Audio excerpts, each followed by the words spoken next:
Hey, Lindsay, how are you? I'm doing fantastic. How's everything going with you, Michelle?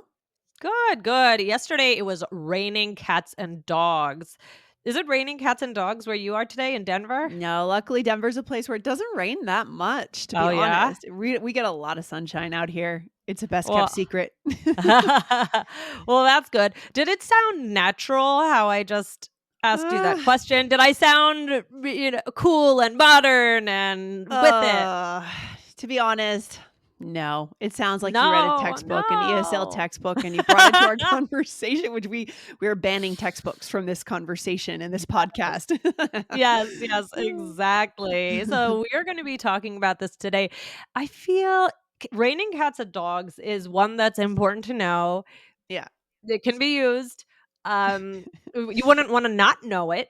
It's important to know, but there are these idioms in English that are outdated or cheesy or just not useful anymore. And we want Yes. to know how to talk about that. How if you're not sure, what do you Yes. do? Oh my gosh, I am super excited for this episode, Michelle. I think our listeners are going to be able to take it out into the world and experiment with idioms, ask native speakers about idioms, because you can't Yeah. always go back to a dictionary or a Yeah. podcast or a teacher. You should ask the person right in front of you. Are we still saying this? Yeah. This actually came Yeah. up in a fluency party last week, where we played a Mhm. game. And by the way, fluency parties are for students in any of our courses. If you bought any of our products, you are invited to the fluency party. We were in Yay. a fluency party. We were playing a fun game where we asked our students to come up with idioms. And someone said raining cats and dogs. And Aubrey and I Mm. had a few things to say, similar to what we're going to say today, Michelle, about this Mm. idiom. It's an interesting story here, right? Right, right. So, Yes. and this question actually did come from a Yeah. listener as well, Mhm. specifically about different idioms and asking about them. Lindsay, Mm. would you like to read the question? Yes. So this is from Agnieszka, right? So she says, "Hi, Lindsay. Thank you for your emails. I enjoy and appreciate them. We've been emailing more and more with our listeners on our email Mm. list back and forth. I'm asking you all to provide some ideas. In this email, I asked you to send me your favorite idioms. And so this is what she sent. My favorite English idioms are under the weather. I feel under the weather today, so I'm going to miss our meeting. So that's her example. Break a leg. Mhm. Break a leg, Tom. I'm sure you'll pass your exam. To cut Uh-huh. corners. When the time is Uh-huh. short, I'm tempted to cut corners. And she says, Uh-huh. I like using idioms, but sometimes it can be tricky when the idiom is outdated and nobody uses it anymore. Greetings, Agnieszka. All right. Okay. So there's a Good problem here, question. right? Yeah, Yeah. definitely. Well, you know what? I feel like the what we should do first is just go through this list and say Sure. outdated or not. Sure. And okay, under the weather, what do you think? I think it's okay. I mean, it might be a little old. It might be a little old. Actually, I don't like it. I'm going to change my answer. Really? Feels a Oh, little that's outdated. I don't know, Michelle. Some of this is a matter of opinion too. And that's why we're really going to give our listeners the important skill, which is to ask the question today. exactly. Break a leg, I think is okay in I actually do think this one is okay in certain situations. Mhm. Cut corners, I think we taught that recently, I think so I this one's that's okay. why. Yeah. Yes, Sure. that's okay. So, but basically those are the answers to the ones that this listener asked about. Mhm. But we're going to today teach the skill of asking. How do we know if something is outdated, if it's okay to say, or if it's not really used so much anymore? Because the textbook is going to be different than what's it really going on. Yeah, and the skill you're going to learn today is going to take you so much farther, our listeners, guys, than asking about every single idiom, Yeah. right? Memorizing whether it's current in 5 years from now. No, we want to know how to ask about them. Okay. Right. Definitely. Guys, if you haven't listened yet, we recently did episode 2179 was 2 ways to emphasize in English for more interesting conversations. So go on and Mhm. listen over to that. Yes, and don't forget to hit the follow button right here on All Ears English. Michelle, we are now publishing 5 episodes a week on All Ears Yes. English, which is super exciting, don't you think? Yes, absolutely. And Yes. more all ears English to go around. Yeah, so hit follow now, guys. All right. So, Michelle, take it away for us. Take it away. So, why is this important? To me, this shows that you can connect to a native speaker. Mhm. It also shows you want to learn. Yes. So showing that interest in the language, And it can even bring up fun conversations. It's fun to talk about these things. If you were to ask a native speaker, oh, do we use raining cats and dogs? It's fun. It's fun to talk about. So people are going to, I would hope, enjoy those kinds of questions. Oh yeah, I mean, this could be this what this should be is a conversation starter. Yeah. Maybe you get your Yeah. answer, you ask if an idiom is still relevant, but then it rolls into a conversation about culture, about language, about food, whatever it is. Yeah. We're always looking for ways to start and continue that conversation towards connection. And this is one of them, Definitely. Michelle. Mhm. Yeah, absolutely. And also, guys, it's not enough to just learn the words of the language. If you Mhm. listen to this podcast, you know we talk about so much more than just Oh, here's the list of words, here are the idioms. We don't just do that. We have to talk through them. Who would you use it with? Who might you yes. avoid using with? How might people react or Mhm. feel if you use a certain idiom or vocabulary word? There's just so much to know, so much depth, more than what you would see in a textbook on a piece of paper. Yeah, that's kind of our trademark here. We really like to go into Exactly. the nuances and show you Yes. what everyone else doesn't tell you about this word and what it means for your connections, your happiness in life, right? What if you Right. use those words? Right. Is there any question here that we have? Yeah, yeah. So, Lindsay, Yeah. I wanted to ask you, in your language experience, did you ever have a moment where you were using something and maybe somebody told you it was outdated, or you realized that I'm putting you on the spot here? Yeah, it's a good question. Oh, I'm sure. I know that I have misused words. Like in Spanish, I think once I said something that I thought was X and it was really Y, and it was actually a slang term that kind Uh-huh. of not a good slang term. I've made mistakes like that, but I can't think of anything specific in another language. What about you, Michelle? Um, well, I mean, I can think of different mistakes that I've made, but not necessarily outdated. Yeah, right. I Mhm. remember when I was in Paris way back when I studied abroad in London, we were taking a trip to Paris, and I was trying to use the little French I had, and I just said I wanted to have skim milk with my coffee. I may have told this story, and Uh-huh. I didn't know how to say that. So I said, "Lait ne pas de gros," without the fat, or I didn't, and I got this look. So that's not necessarily the same thing. And hey, I was experimenting. I took a chance. I would It be uh, interested. That's yeah. hilarious. It'd be interesting to hear from our listeners in France if that's a thing that's typical to order skim milk. That might have been a cultural issue too, I right? think it is, because I have asked Yeah. people. I'm not sure if that really Mm, exists much, and mhm. maybe I'm wrong, but yeah, guys, you'll have to let us know.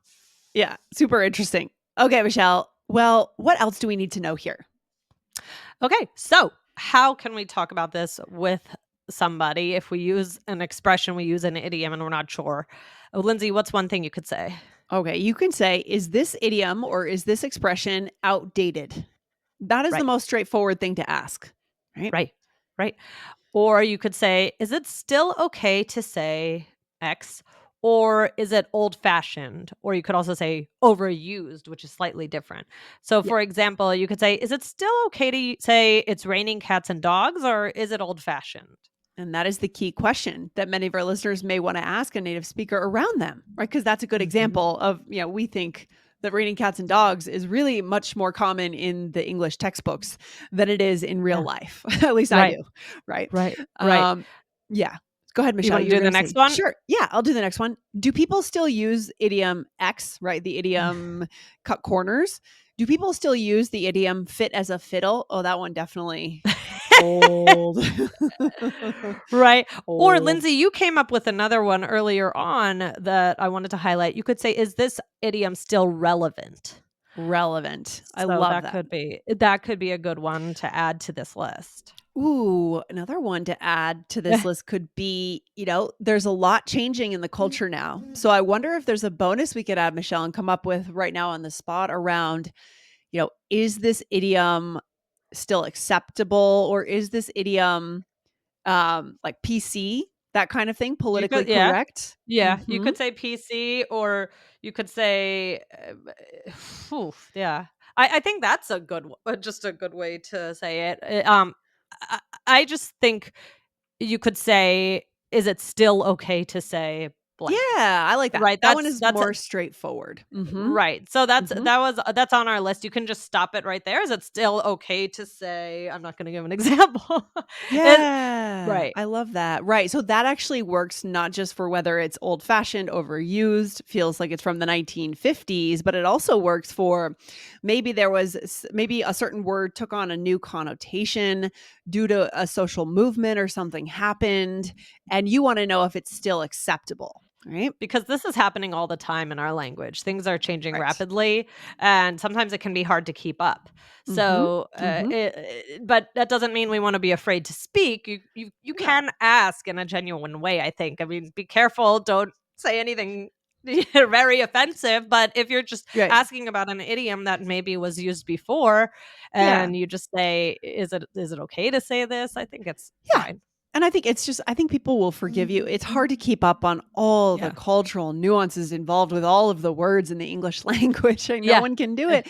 I also think Right. it's okay to just sort of throw out an idiom when it comes to mind, and then if you're not quite sure, follow up with that question instead of asking permission initially to use it. Oh, I just said Ah. this. Oh, by the way, is that still okay to use that idiom? I'm not quite sure.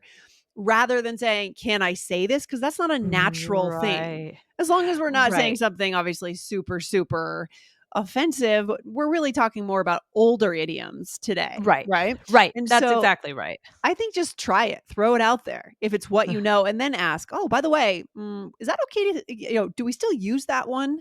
Right? As Right. opposed to asking permission and making it about the idiom, make it about the connection and continue the conversation, right? That's a really good point. That's a really good point. So let's give a role play. We're not going to use every single one here, but we'll use a lot. So here I am a native speaker and you are learning. Here we go. Oh, okay. Okay, I'm ready. Okay. Oh man, it's pouring outside. Yeah, it is. Is it still okay to say it's raining cats and dogs, or is it old fashioned? It's a little outdated and overused. Probably stay away from it. Thanks. I'm glad I brought an umbrella. Okay, I'm going to hit the road. Is that expression outdated? No, that's a good one. Great. Yeah, so this shows you actually both Two scenarios where ways. in the Right. second scenario, just went ahead and said it, which I like that better. Uh-huh. And then I said, oh, by the way, is that expression outdated? Uh-huh. And then the first scenario, you kind of queued it up and sort of asked, is it okay? Is it still okay to say this? So that conversation was more about the language, whereas the Right. second one was more about what's happening in your life. You're leaving. You're leaving Right. the house, Right. right? That's true. That's true. Mm-hmm. That's an interesting point, Lindsay. So we gave you both ways to try this Mm-hmm. out today, Yeah. depending on the context, depending what you're comfortable with. Yes. But yeah. So Super wait, did we go interesting. through it? Well, we Yeah, kind of did. Well, we we can do kind it of again did it. we can do it again more clearly, Michelle, real quick. So, first you said, "Oh man, it's pouring outside," and then you said, Michelle. You said Sorry, I said. that's okay, Linda. You said yes, it is. Is it still okay to say it's raining cats and dogs, or is it old fashioned? Yes, good. And then in that second scenario, I said, "Thanks. I'm glad I brought an umbrella." Okay, I'm gonna hit the road. Is that expression outdated? Right. So Uh I huh. said it, and then it occurred to me, I wonder if that's outdated. And then Right. I Right. asked. Yeah. Right. And then I said, "No, that's a good one." So, Mm. I feel like we had a nice connection moment and Yeah. you learned something. So, Hmm. that's the Right. thing is if you show you're interested in learning and you do it in a way that brings about connection because it is fun to talk about these. I mean, as hey, this is what we do all the time, Lindsay. This is the show. So We so nerd we out on do language. enjoy talking about We do. this, We these do. kinds of things. And I think that many native speakers would get some enjoyment from helping and connecting with you on this topic or kind of Mhm. maybe laughing about an expression. Oh yeah, no, that one's old. It's fun to Yeah. help. Yeah, I agree. Just don't bring out a list of idioms and start asking, No. right? We wanna No, stay no, away no. from because again, our philosophy here, it's not about the language at all. It's about the Yeah. human connection. And Yeah. so don't get stuck in thinking this person is now my tutor, right? Yeah. No, this Right. person is a human Yeah. in front of you and they want something from you. They want connection from you. They wanna know who you are. Okay? So you're on the same plane with them in that sense. Okay? Well, I think that was a great takeaway. Don't bring the Yeah. list. Don't bring bring the your list. list Leave out. the Keep list it at home. about leave the list at home. Keep it about connection as much as Yes. you can. Don't now ask about 100 different words. But it is fun and can bring about a lot of other conversations as well. I love it, Michelle. Such a good topic. Thank you to Agnieszka for the question. And I'm excited to talk about idioms more in our fluency parties, guys. To get into our fluency parties, to be invited, you do need to be in a course from All Ears English. So check out our courses on our website at allearsenglish.com. All right, good stuff. Michelle, you have a good day. I'll talk to you soon. Thanks. All You right. too. Bye. Bye.